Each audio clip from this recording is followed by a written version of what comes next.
लेकिन सर आज जब हर राजनीतिक पार्टी सत्ता की राजनीति करती है, तो ऐसे में किसी पार्टी के द्वारा ये संभव है कि वो जनता की राजनीति को स्थापित कर पाए? ये कैसे हो पाएगा? इसीलिए तो नैतिक पार्टी की जरूरत पड़ी।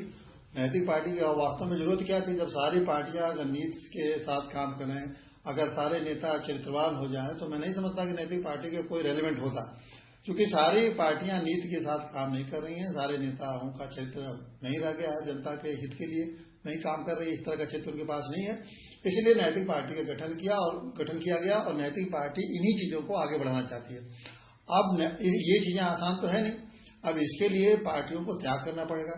नैतिक पार्टी त्याग करने के लिए तैयार है, बाकी पार्टियों को सत्ता चाहिए। नैतिक पार्टी सिर्फ राजनीति इसलिए नहीं कर रही है कि नैतिक पार्टी सिर्फ सत्ता के पीछे भागेगी, बल्कि नैतिक पार्टी ये चाहती है कि देश में एक ऐसी राजनीति हो जिसमें कि जनता को ज्यादा से ज्यादा उसको महत्व मिले और उसकी बातों को महत्व दिया जाए, उसकी बातों को उसके अनुसार देश को चलाया जाए, उसके हितों के देख के उसको देश को चलाया जाए। तो सारा कुछ केंद्रित होना चाहिए, जनता के हित को ध्यान में रखकर सारी गतिविधियां राजनीति की होनी चाहिए।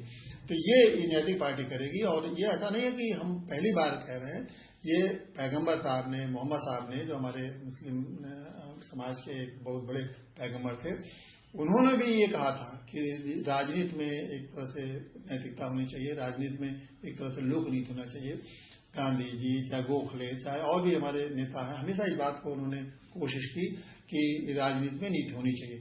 तो लेकिन बस मुश्किल यह है कि राजनीति में नीति लाने के लिए थोड़ा नेताओं को त्याग करना पड़ेगा। नेता त्याग करने के तैयार नहीं है और नैतिक पार्टी इसके लिए पूरी तरह से अपने को तैयार कर रही है कि हमारे नेता त्याग करेंगे, यहां तक कि सत्ता का भी त्याग करेंगे। अगर लोकनीति को स्थापित करने में या जनता की राजनीति को स्थापित करने में त्याग भी करना पड़े तो त्याग करेंगे, और सत्ता को भी छोड़ेंगे, लेकिन लोकनीति और राज्य या जनता की राजनीति को जरूर स्थापित करेंगे।